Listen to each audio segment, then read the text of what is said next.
Welcome back. This is K24 this morning. It's the second half of our newspaper review. We're looking at the big stories right here and also taking your feedback. We have a question of the day. How can governors and senators best work together? That's what we want to find out because really that is how devolution moves forward. How can governors and senators best work together? Send us your feedback on the WhatsApp number at the bottom of the screen. We'll be sampling them right here on the show. Joy, you've seen what happened in that first half and how things heated up, as they say on the streets, 0 to 100. I tell you, in 3.5. How do we actually get this acrimonious relationship to a space where they can actually work together and devolution wins? That's a question. Well, like I've said here before, the Senate is the lower house to the upper house name, and that's part of the problem. And I think you've described it as senators wishing that they were governors but are only stuck being senators. The unfortunate thing is that the lack of clear definition of roles and of responsibilities of both houses in a fair manner is the problem with all this. I think there's something that happened when, during the constitution-making process, the parliamentarians went to Naivasha. And in the horse trading that was there, some of these things that were responsibilities of the Senate, the oversight role over the National Assembly being taken away, and some of these things left the Senate sort of hamstrung, such that you have responsibilities over counties, but everything you do still must go back to the National Assembly. So, for example, they've been stuck with the impasse with the CARA all this time. Now they finally passed it, but now it has to go back to the National Assembly for it to be legislated. So I think the bile is not even so much with the governors, it's with the National Assembly for assigning roles in an askewed manner. Because you would expect that the Senate, being the upper house, would have more autonomy, more say in what goes on with them. They would also have more leeway in oversight and more direct oversight also maybe over governors. But right now they are actually consigned to a peripheral role, and I think that hence the frustrations. How can they work better? First and foremost, just everybody manning up and, you know, you own what you've got. What you are given, fine, so it's not the best, but start from there. Secondly, we're in a process of trying to look at the constitution afresh. Okay, there's what has been raised in the BBI, but obviously there's a lot more that still needs to be discussed in terms of, is this fit for purpose or not? And that's why even when we were starting BBI, one of the things that people are asking for, as well as myself, was, okay, fine, so we see where you want to go with this BBI thing, but can we start with an audit of our constitution? Let us see where we are 10 years after we passed it. What is working? What is not working? What needs to be changed? What needs to be amended? What needs to be removed? What needs to be included? Because we've had 10 years to try it for size. This is when we know where it pinches and where it fits well. So I think that the discussion has to move beyond the sibling rivalry that we're seeing between the houses, or beyond the wishes and hopes and aspirations of people in the BBI to, you know what, let's now take a more critical look at this. And I think a place to start with this is where we had started in the year 2002, 2003, where we're asking for a constitutional review process. We ended up with a constitutional overhaul system, but we actually need a robust constitutional review process where we audit the Constitution as it is, and we now make recommendations based on what we have observed so far. Because when you draft a Constitution in peacetime and with negotiations, there's bound to be a lot that goes in that shouldn't be in, and a lot that's left out because of the parochial interests. Now that you've seen it, maybe it's time to look at it afresh. Okay. I believe we're now also joined by Senator Isaac Maura. Is he back online?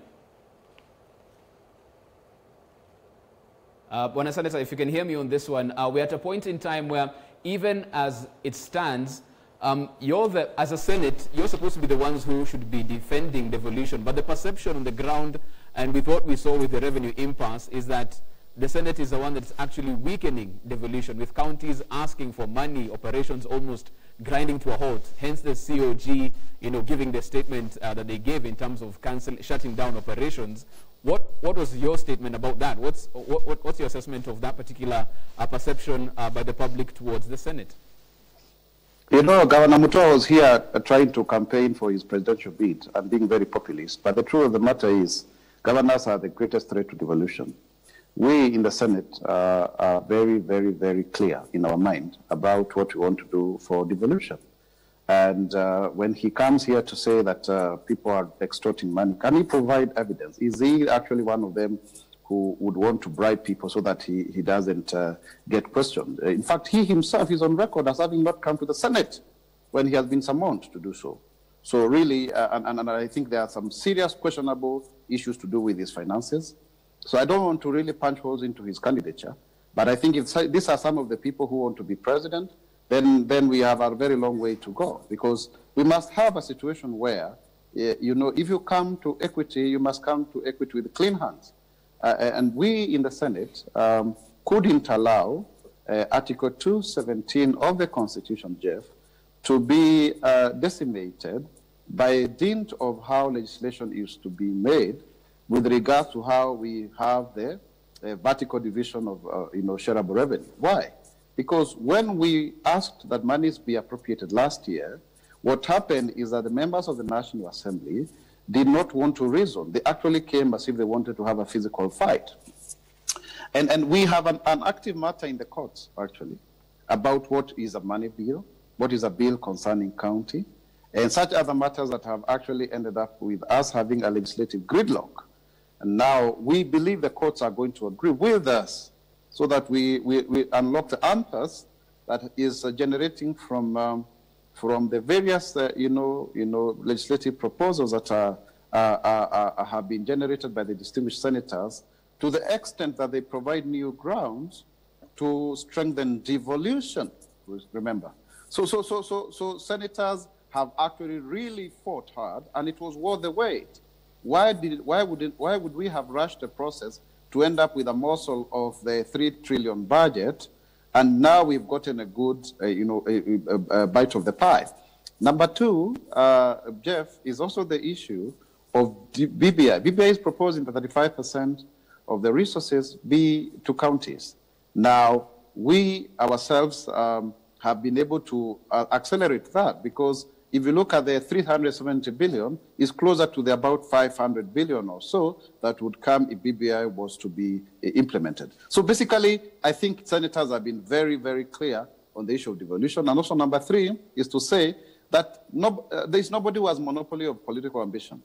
If governors feel like senators are a threat to their bid, then if they are not doing their job very well, then them allow senators who want to run for governor as governors to come in so that Kenyans can decide. It is not automatic. If a senator runs for governor, they win. There are those who did run and they did not win. But you cannot therefore say that when you are told to be accountable, that the only reason for that to happen is because you are, the senator is your competitor. I think that is a very myopic way of looking at things.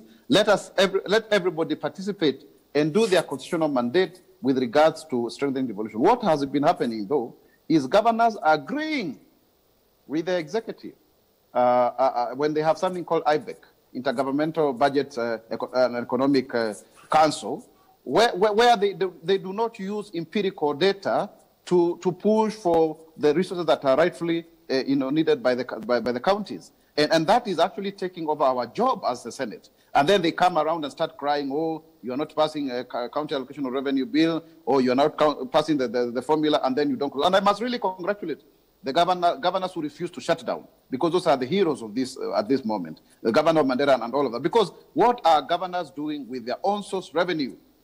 If you collect money properly, then you should not have any lacuna, because you'd have had enough until such a time that we are able to resolve monies that then also come to you more than what you expected.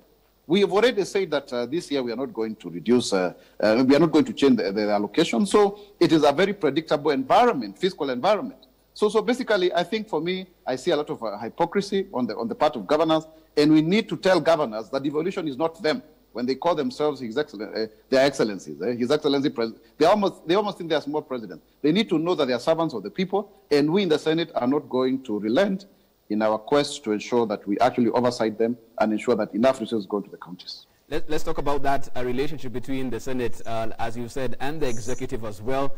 We heard it on the floor of the House when Senator Orengo said the reason why the Senate had this impasse was because the president was inaccessible, and really the only way this debate moved forward is when the president brought all the leaders of the House together, and then again the question begged, It can't be good at one particular point, and when the executive meddles in the Senate's affairs, the same senators will talk about executive overreach. You want to eat your cake and have it at the same time. I think the truth of the matter is that this issue has now been resolved by none other than His Excellency President Uhuru Muigai Kenyatta and with Right Honorable Raila Odinga.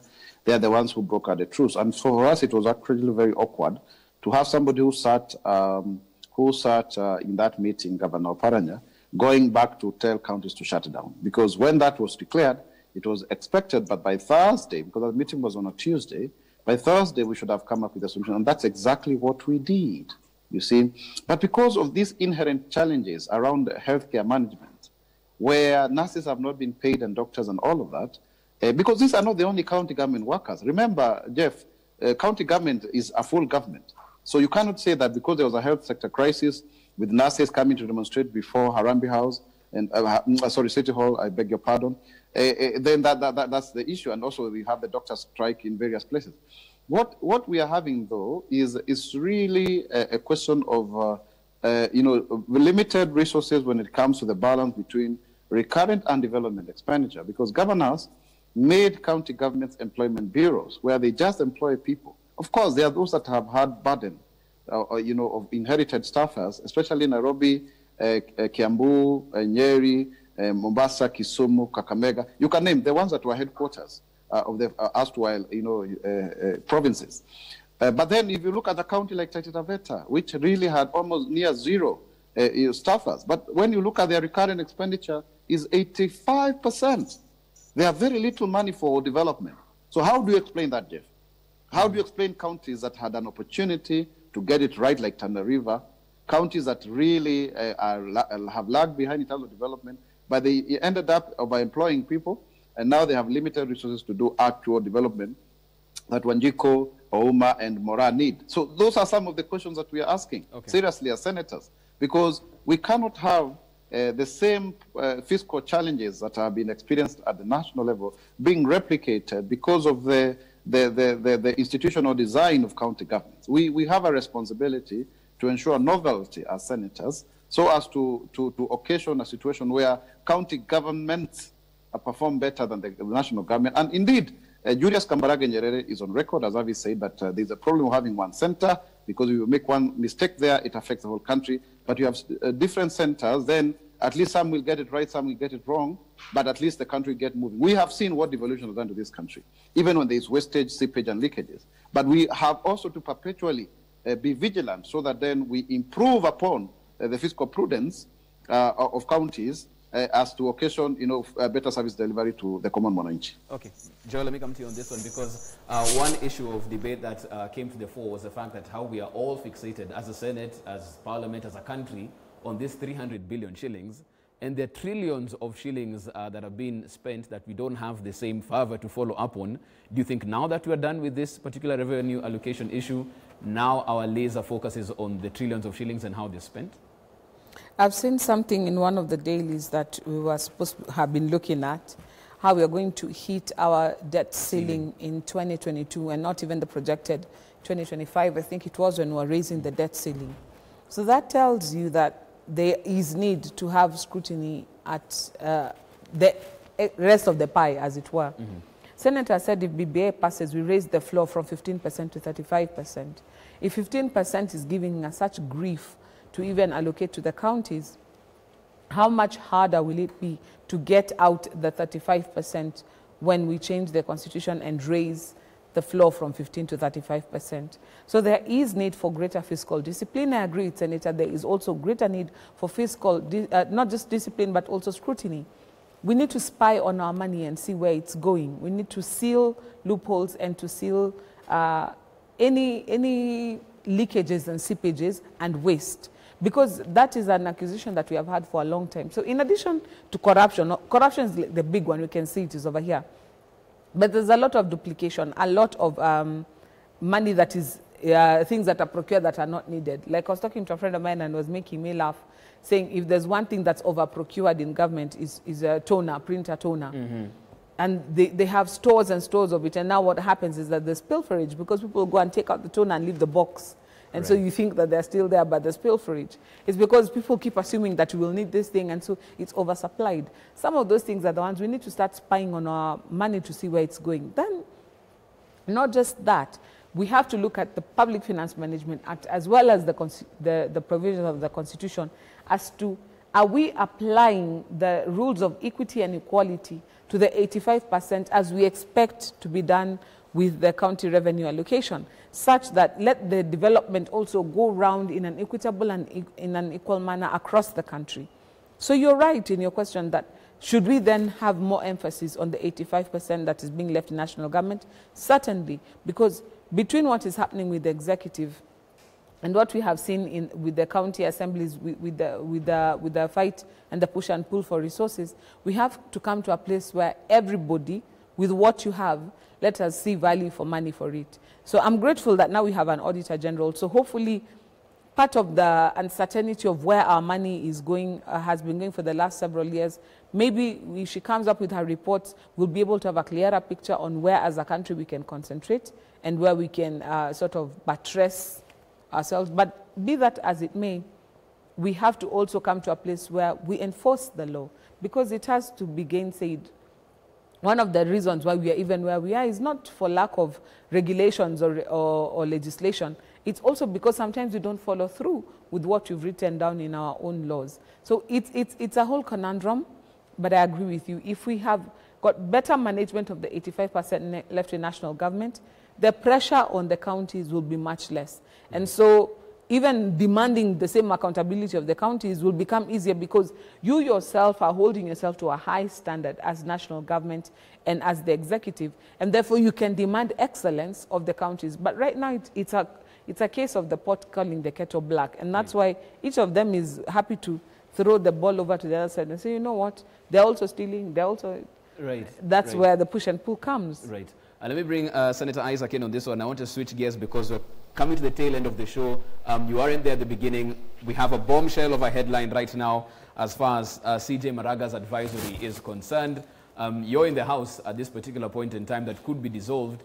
Do you think it's practical right now? Do you think that the President could actually dissolve Parliament before its term is complete? I don't think there is going to be dissolution of Parliament. Remember, this is an advisory opinion. But I think Maraga wanted to end his legacy with a high. He will be remembered for having said Parliament be dissolved. He will be remembered for having nullified the presidential election. The precedents that you have created will be referred to for the longest. Remember, this was the fourth presidential nullification in the world, I think, and the first in Africa. So this is not going to happen, really, because you cannot do it. I think I see a situation where the executive goes back to the same court for further interpretation. I don't like the way in which there's a piecemeal application of the law, because Article 81 does not just speak about women. It has got 81B and C, and it is actually to bring to bear Article 100, where there are 5 groups of categories of people who need to be therefore represented: women, persons with disabilities, youth, ethnic and